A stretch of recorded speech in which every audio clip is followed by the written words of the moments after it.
Bonjour, je vous présente cet ouvrage. Giulia Kristeva, Soleil noir, dépression et mélancolie.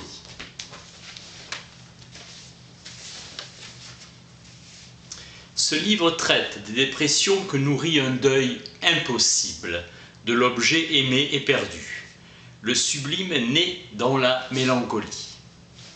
Holbein, Nerval, Dostoïevski persuadaient que la souffrance est le but suprême de l'humanité, appelant le pardon ou Duras. La mélancolie, ce gouffre de tristesse qui nous fait perdre le goût même de la vie. La liste est infinie des malheurs qui nous accablent tous les jours. Je vis une mort vivante. Aux frontières de la vie et de la mort, j'ai le sentiment d'être le témoin du non-sens de l'être. La puissance des événements qui nous suscitent ma dépression est souvent disproportionnée. Blessure ou privation, ma dépression me signale que je ne sais pas perdre. Il s'ensuit que toute perte entraîne la perte de mon être. La vision de la mélancolie subit une profonde mutation au Moyen-Âge. La théologie chrétienne fait de la tristesse un péché. Avoir un cœur morne signifie avoir perdu Dieu, point d'espérance de la mort. La mélancolie s'installe par moments ou chroniquement chez un individu en alternance avec la phase dite maniaque de l'exaltation. De moindre intensité, c'est une dépression névrotique, dépression psychotique ou névrotique, anxieuse, agitée, ralentie ou hostile. Les antidépresseurs, IMAO, tricycliques, hétérocycliques, les stabilisateurs thymiques, sels de lithium. Le mélancolique relève de la perte de l'objet ainsi que d'une modification des liens signifiants. Intolérance à la perte de l'objet et de la faible faillite du signifiant. La dépression cache une agressivité contre l'objet perdu. La plainte de soi est une haine de l'autre. La tristesse, signal d'un moi primitif blessé, incomplet, vide. Le dépressif narcissique est en deuil, non pas d'un objet, mais de la chose.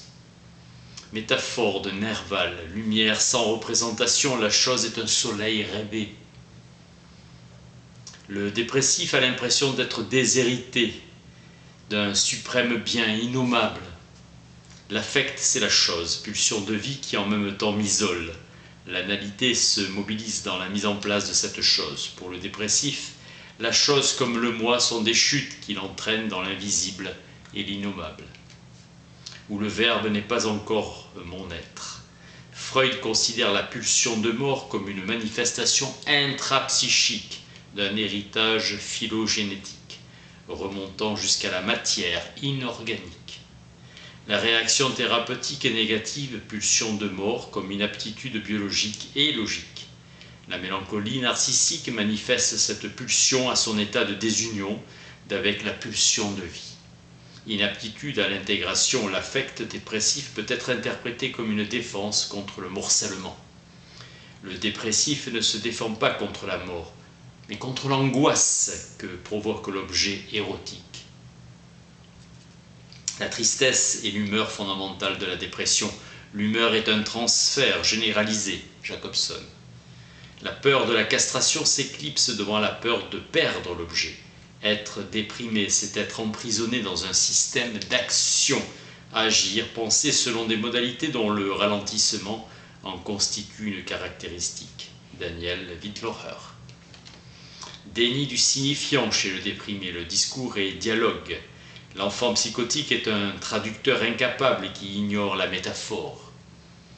Le déprimé dénie de la dénégation, il annule, la suspend et se replie sur l'objet réel. Le déni étant le refus du signifiant. Le déni porte sur des signifiants susceptibles d'inscrire des traces sémiotiques et de les transposer pour faire sens. Cette douleur affective résultante du déni est un sens sans signification, mais elle est utilisée comme écran contre la mort. Le discours déprimé traduit l'effondrement du sens dans l'innommable, où il s'abîme. Vide psychique chez le déprimé, André Green. Kant affirme que le nostalgique a le désir de la quête du temps et non pas de la chose à retrouver. L'objet psychique est un fait de mémoire, temps perdu à la Proust. La séparation avec l'objet ouvre la phase dite dépressive. La tristesse retient la haine. Tristesse comme filtre ultime de l'agressivité.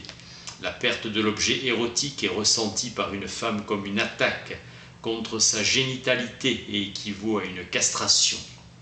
Angoisse narcissique, avec Hegel, double mouvement de la mort dans le christianisme, mort naturelle et renonciation suprême à soi pour l'autre. Hegel y voit une mort de la mort. La symbolique du langage prend le relais de l'effroi et triomphe pour un temps sur la mort de l'autre, ange de la mélancolie, d'Albrecht Dürer. L'univers tourmenté de Dostoïevski est une apologie de la souffrance. Hypostase de la souffrance s'impose tout au long de son œuvre. Pulsion de mort originaire ou masochisme primaire.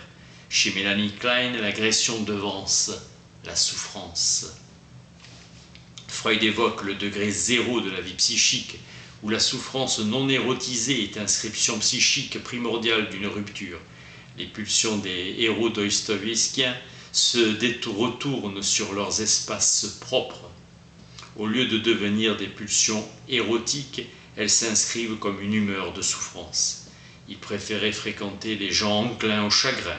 Comment écrire? Souffrir. Beaucoup souffrir. Puissance ou volupté de la souffrance.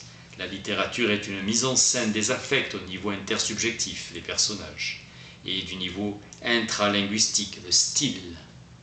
Freud dit que l'hystérie est une œuvre d'art déformée, souffrance comme liberté affirmée, surhomme qui se cherche à travers l'apologie du crime.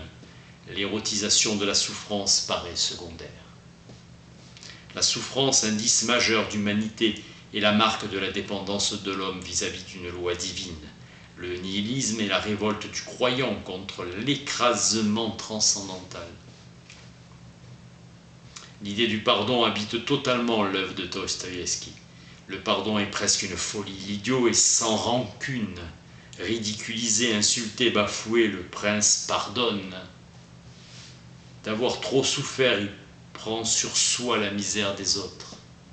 L'objet du pardon est la mort. Dostoïevski lui-même, condamné à mort, fut gracié.